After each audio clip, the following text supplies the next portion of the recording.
Hey guys, what is up? Today I come to you with a double review of Gintama chapters 596 and chapter 597. I hope I'm not the only one that got a little bit teary-eyed, especially at the closing to the end of chapter 597. Now we're back on Earth, and when you think things couldn't get worse, it actually does.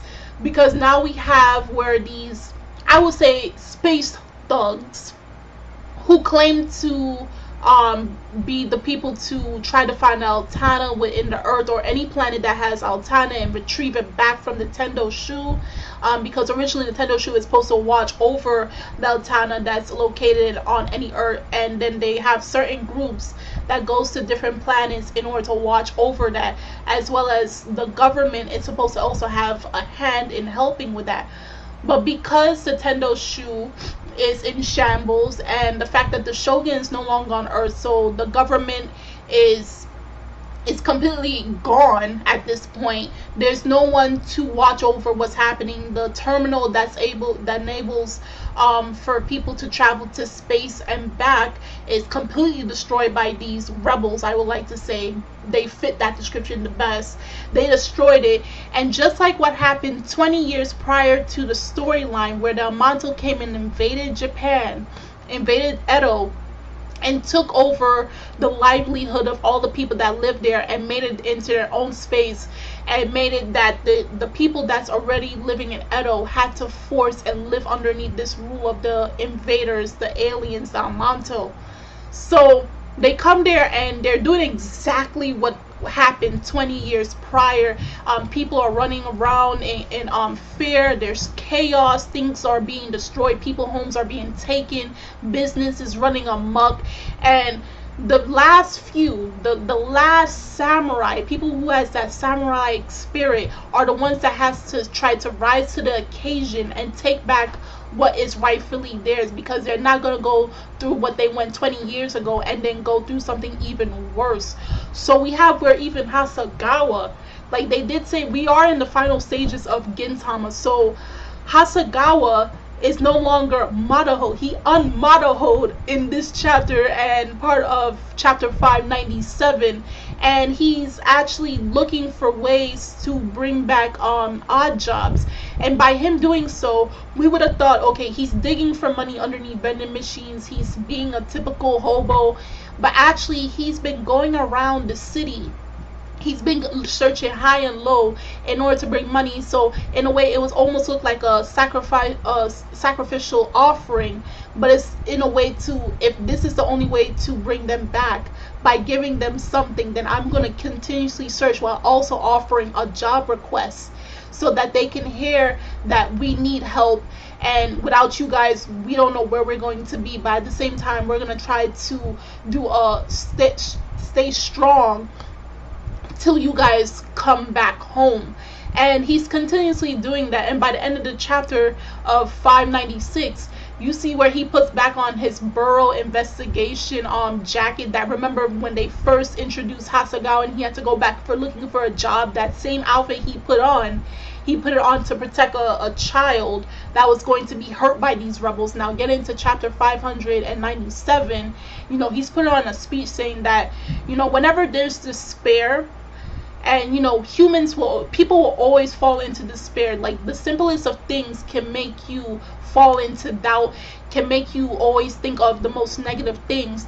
But if you always look close enough, and it's like almost like a metaphor from when he ever searches for coins, like if you look deep within the tunnel, if you keep searching for the light, it will appear, and that light is hope. So long as even if you are in despair, if the littlest things can set you off to fall into negativity, so long as you keep hoping that somehow it will get better in the long run, that light will always appear over and over again. They go hand in hand.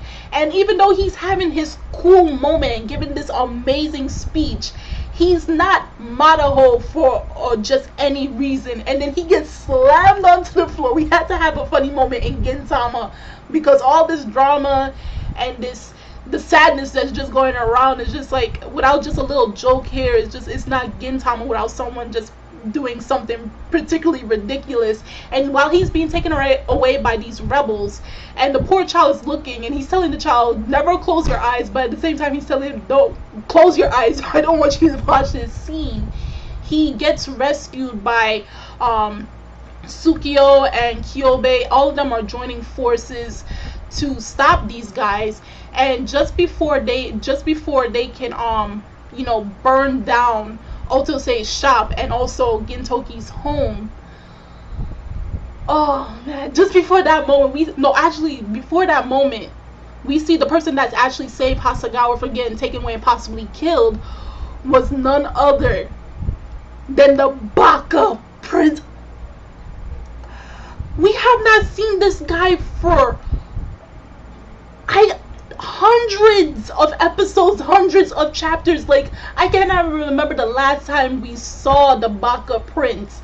And he's the one that came and saved Hasegawa, and it reminded of that time where he thought Hasegawa was an exotic animal and he tried to take him away as a pet. And he came and saved Hasegawa. And what they did say, since this is close to the very ending, they're bringing back every single character, at least all the major characters that you can think of, back for this huge finale. That's what they're trying to, that's what Soroichi Sensei is trying to do. He's trying to bring back everybody into this whole thing. And like, when I saw the Baka Prince, oh my god, you don't know how I felt at that moment. And going back to before they can burn down Otosei's shop and Gintoki's home, we see they came and say, you know what, here's the line that they said that really got me tearing up, was that whether it's anything from walking a dog to protecting the peace of the world, the Eurasia or the odd jobs is on the job. Oh man, that kind of had me tearing up. Like, we see the appearance of Baka Prince, people are coming together to bring back their home. That was a good chapter. That was a good 2 chapters, man, back to back. Now we just have to see what's going to happen in the next chapter, chapter 598, 2 chapters away from chapter 600. I can't believe Gintama has reached that far, but it's getting there, man. And it's going to be sad when it goes. I don't know how much times I'm going to have to say that, but it's going to be really sad when Gintama finally closes this book. So before I get all sad and everything, I'm going to ask you guys, like I always do, please do leave a opinion, a comment in the comment section below on how you feel about chapters 596 and chapters 597. How do you feel about seeing the reintroduction of the Baka Prince and Hasegawa, and the odd jobs coming back once again at full force? Please leave that down below. The links are in the description box, so you guys go check that out. And I'm Kimmy Chan of Anime Legends Podcast, and I will see you guys later. Bye.